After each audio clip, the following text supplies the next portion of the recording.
Hi everyone. இன்றைக்கி நம்ம எதை பற்றி பேச போகிறோன்னா, கனடாவில் எப்படி டிரைவிங் லைசன்ஸ் நம்ம வாங்குறதுன்ட்டு, எஸ்பெஷலி பிரிட்டிஷ் கொலம்பியாவில்.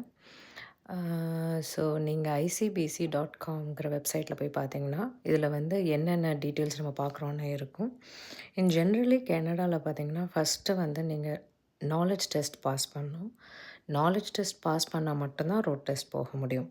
இப்போ இந்தியாவிலேருந்து வரவங்க எல்லாருக்குமே வந்து பார்த்திங்கன்னா லைசன்ஸ் இருக்கும், டிரைவிங் லைசன்ஸ் இருக்கும். நீங்கள் என்ன பண்ணணும் அப்படின்னா, உங்களுக்கு வந்து இங்கே வந்து இன்டர்நேஷ்னல் லைசன்ஸ் வச்சு நம்ம அப்படி ஓட்ட முடியுமான்னு கேட்டிங்கன்னா, ஓட்ட முடியாது.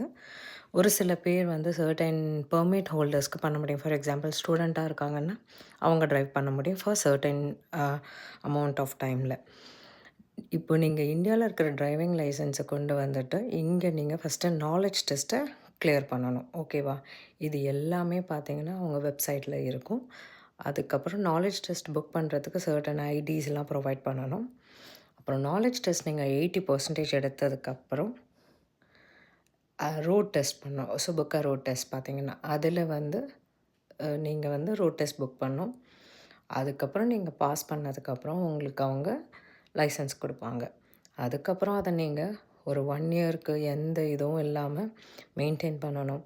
டிக்கெட்ஸோ அதுவும் எதுவும் இல்லாமல். இது எல்லாமே வந்து பார்த்திங்கன்னா, உங்களோட இன்சூரன்ஸ் அமௌண்ட்டில் டைரெக்டாகவே லிங்க் ஆகிருக்கும். ஓகே, பாய்.